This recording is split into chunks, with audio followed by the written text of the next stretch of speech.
The first standalone Princess Peach video game in almost 20 years is a delight for the eyes and ears, even if her outing ends just as it gets going. Any Super Mario game, mainline or spin-off, is only as good as the power-ups imbued upon its hero. For Mario himself, this means gifting him the likes of a fire flower or a tanuki suit, while brother Luigi's gangly frame renders him perfect for lugging around a superpowered vacuum sucking up ghosts. By comparison, Princess Peach's first starring outing in almost 20 years is packed with game-changing abilities, full of a lot more flourish. Yes, Princess Peach Showtime is a great showcase of the Mushroom Kingdom's monarch's inherent charm on Nintendo Switch, wrapped up in the conceit of an ongoing theatre show that's also the perfect excuse to have costume changes aplenty. It may call curtains a tad too soon, but overall, the magic of this simple yet sweet performance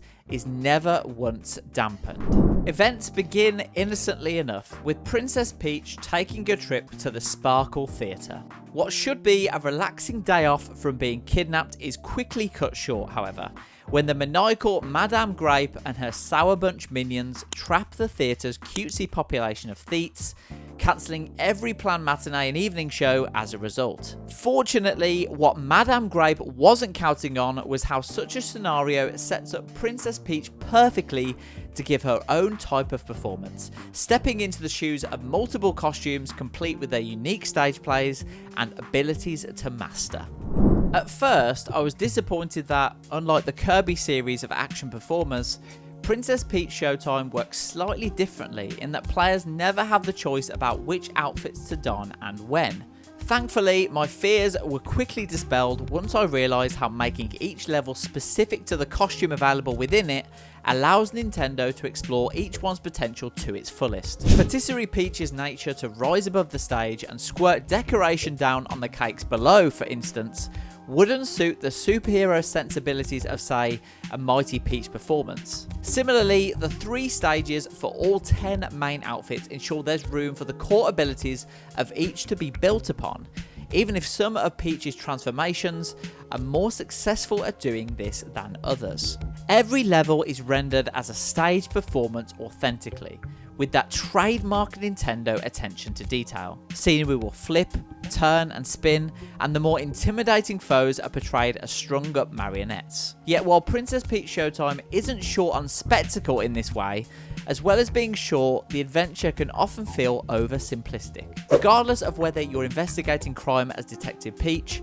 skating over the ice as Figure Skater Peach, or lassoing enemies as Cowgirl Peach, the control scheme is always kept incredibly simple, to the point that B on your controller essentially becomes the do everything button regardless of your outfit. Now, does this mean that Princess Peach Showtime is kept accessible to audiences young and old?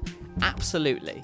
But it does mean that those seeking a true challenge will be disappointed, and there sometimes isn't much to distinguish transformations from one another. This is particularly the case for outfits where attacking enemies is the main drive, such as Mighty Peach, Sword Fighter Peach, Kung Fu Peach, and Ninja Peach. They may be presented uniquely in terms of theme and aesthetic, but when it comes down to it, you're still throwing down via basic hits and dashes. Luckily, adding an extra level of intrigue is the handful of hidden collectibles for you to seek out in each of the 30 main levels. The main one is Sparkle Gems, which are technically key to progression in that you're not able to move up to a new floor until you've gained enough. The truth is though that a lot of Sparkle Gems are given to you simply for performing feats critical to finishing each stage, so you'll rarely be replaying levels with the purpose of progressing the narrative. Far trickier to find are the ribbons, which when collected allow you to kit Peach and her Starlight companion Stella's basic attire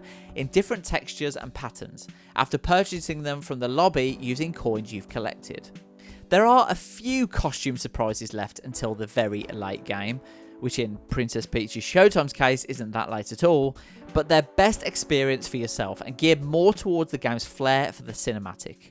I was able to roll credits after just 2 short play sessions, which I'd say equated to around 6 hours of playtime in total. That said, a new type of collectible and specific boss challenges being revealed for the endgame are okay excuses to replay most of the plays again. Both are appreciated, although not quite as generous as the wealth of post-credits content we saw in something like Pikmin 4 or more recently, the Mario vs Donkey Kong remake. Princess Peach Showtime is about as charming an action platformer as they come. It might not push the creativity of its power-ups to the level we've seen in most other Mario adventures, but for the short time the adventure takes, it had me smiling with glee from start to finish at just how characterful the stage play framework is presented. The controls being relatively basic and having almost too much crossover is what holds this raw spin-off back from being the true showstopper it's capable of being. That said, however, I hope it isn't another 2-decade-long wait before the Mushroom Kingdom's resident princess gets to break the 4th wall again. Princess Peach Showtime gets a rating of 3 out of 5 stars here at Mirror Gaming. If you've enjoyed this video, please drop a like and let us know what you thought in the comments, whether you agree or disagree with elements of our review. We'd love to hear from you. And if you haven't already, get subscribed for the latest game reviews, previews, gameplay, and much more that we've got coming up in 2024. That's all from me. Thank you for watching, and we'll see you in the next one.